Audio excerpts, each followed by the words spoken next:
খাবার খেতে বসলে আল্লাহর একটি নাম করুন, আল্লাহ তাআলা গোপন সম্পদ আপনাকে দান করে দিবেন। মনে রাখবেন, আমরা কিন্তু সকলেই খাবার খাই, তবে এই খাবারের ভিতরে যদি বরকত পেতে চান তাহলে অবশ্যই আল্লাহর গুণবাচক একটি নাম করার চেষ্টা করবেন। আমরা যখন খাবার খাই তখন এই খাবারের ভিতরে কিছু আদব রয়েছে। নবীজি সাল্লাল্লাহু আলাইহি ওয়াসাল্লাম আমাদেরকে A to Z সব শিক্ষা দিয়েছেন, কোথায় কি করতে হবে সেটা আমাদেরকে জানিয়ে দিয়েছেন। খাবার খাওয়ার সময় অবশ্যই বিসমিল্লাহ পড়ে খাবার খাওয়ার চেষ্টা করবেন, কেননা যে ব্যক্তি খাবার খাওয়ার সময় বিসমিল্লাহ পড়ে না, ওই ব্যক্তির সাথে শয়তান অংশগ্রহণ করে এবং তার সাথে শয়তানও খাবার খায়, যার কারণে ওই খাবারে কোনো বরকত থাকে না। বিসমিল্লাহির রহমানির রহিম পবিত্র কোরআনুল কারীমের ভিতরে সর্বপ্রথম সূরার আগেই কিন্তু সূরা ফাতিহার শুরুতে বিসমিল্লাহির রহমানির রহিম আছে না নাই? প্রত্যেকটা সূরার শুরুতে বিসমিল্লাহ আছে। বিসমিল্লাহির রহমানির রহিমের অনেক বরকত আছে। যে কাজের শুরুতে বিসমিল্লাহ বলা হয় ওই কাজের ভিতরে আল্লাহ পাক রব্বুল আলামিন বরকত দান করেন। সুতরাং খাবার যখন আপনি খাবেন তখন আপনি বিসমিল্লাহির রহমানির রহিম পড়বেন। বিসমিল্লাহ পড়তে ভুলে গেলে আপনি বিসমিল্লাহি আউওয়ালাহু ওয়া আখিরা এটা আপনি পড়বেন।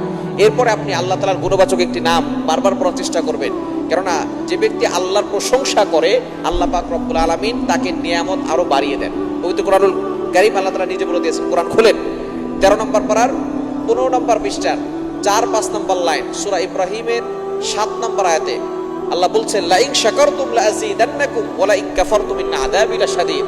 যারা নিয়ামতের শুকরিয়া আদায় করে আমি নিয়ামতকে বাড়ায় দেই, আর যারা নিয়ামতের শুকরিয়া আদায় করে না আমি তাদের নিয়ামতকে ছিনিয়ে নেই, আর তাদের জন্য রেখেছি ইন আযাবি লাশাদীদ। সুতরাং ভয়ঙ্কর শাস্তি তাদের জন্য রয়েছে। সুতরাং আপনি যখনই খাবার খেতে বসবেন বিসমিল্লাহ বলে খাবার খাবেন। যদি ভুলে যান বিসমিল্লাহি আউওয়ালাহু ওয়া আখিরাহু এটা মাঝখানে বলবেন, শেষে আলহামদুলিল্লাহ বলবেন। এটাই হচ্ছে আল্লাহর প্রশংসা। আর আপনি মাঝখানে বলবেন লাকাল হামদু ওয়া লাকাশ শুকরু, লাকাল হামদু ওয়া লাকাশ শুকরু।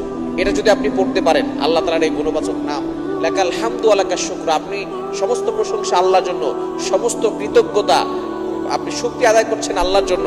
এটা যদি আপনি বলতে পারেন, যারা খাবার খেয়ে শুকরিয়া আদায় করে আল্লাহ পাক রব্বুল আলামিন তাদেরকে গোপন সম্পদ দান করবেন। যদি আপনি ধনী হতে চান খাবারের সময় বিসমিল্লাহ পড়ে খাবার খাবেন, আর আপনি লাকাল হামদু ওয়া লাকাশ শুকরু এটা পড়বেন, বারবার এটা পড়বেন। দেখবেন আল্লাহ পাক রব্বুল আলামিন আপনার জীবনে বরকত দিবেন, আপনার সংসারে বরকত দিবেন, আপনার খাবারে বরকত দিবেন, কোনোদিন রিজিকে অভাব হবে না এবং গোপন সম্পদ আল্লাহ তাআলা দান করবেন।